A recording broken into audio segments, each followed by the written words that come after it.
Hey, Faith Church. Right now, in the middle of this global crisis, we have an unprecedented opportunity to put our faith into action, to show our community the love of Christ, and to lean into the mission that God has given us. Right now, all around us, people are searching for answers, they're longing for hope, and they are hungry for significance and meaning. And so, in this dark hour, our light should shine bright.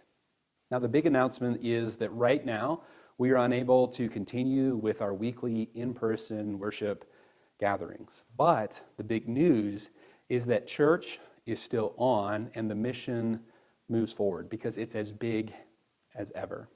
Because gathering in person could actually be a burden on our community and put our neighbors at risk, we're going to show them love by not meeting in person in large groups in the foreseeable future. We want to show them love by putting them first and putting their needs above our desires. In the book of Acts, we see that believers gathered in large group in the temple courts and in synagogues, but then they were ejected from those gatherings by the religious leaders. And so they met from house to house. And there, in those meetings, they continued to dedicate themselves to the apostles' doctrine, to praying together, to meditating on Scripture, to caring for one another, and generously sharing with one another. And that's what we want to invite you to do this upcoming Sunday. They continued to build people because that was the mission. And I've told you often that our mission here is to build the church our friends and neighbors will join and our children will one day lead. And I've clarified often that we don't even need a facility to do that we don't need a building to build people. I've even said that if our building burnt down, the mission would continue because we can do what God has called us to do without a facility. Now, our facility hasn't burned down. It's still here. We're just not able to use it like we usually do during this season. But the mission will move forward. We will continue to build people. And for the believers in Acts, as they continued to build people and dedicate themselves to God's teaching and His truth, God continued to build His church. And so we will continue to build people, and we believe that God will continue to build His church. This Sunday morning, we're going to publish the worship gathering online at 9:30 a.m. on both Facebook and YouTube, and we hope that you will gather with your family, or you'll invite over your extended family, or you'll get friends together, or maybe some neighbors, and you can watch the service together and then discuss and put into action what God is calling us to do and what I'm going to share with you. And I believe that I have a message that is just perfect for where we're at right now in our community. We're also in this season going to push hard, lean hard into our discipleship groups.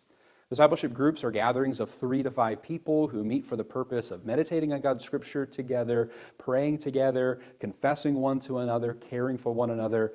And those gatherings can continue to happen under the current CDC guidelines and recommendations.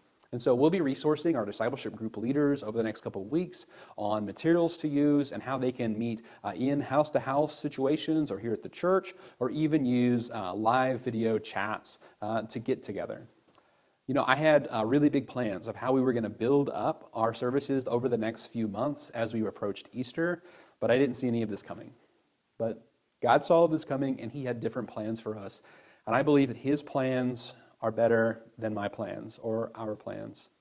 And I think that through this, by pushing us closer to God and closer to one another in these smaller gatherings during this season, we might come out on the other side of this with a stronger faith, with a deeper root in God's love and His grace. And it's my hope, it's my prayer that the generational impact of the coronavirus epidemic in our community is not going to be what it did to our health or what it did to our economy, but rather what it did or what God used it to do in our spirituality and our relationships with God and one another.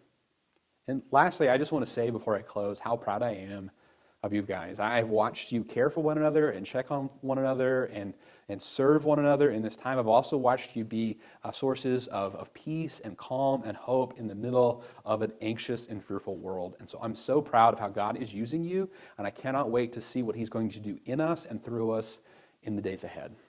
I love you. God bless you. I look forward to seeing you again soon.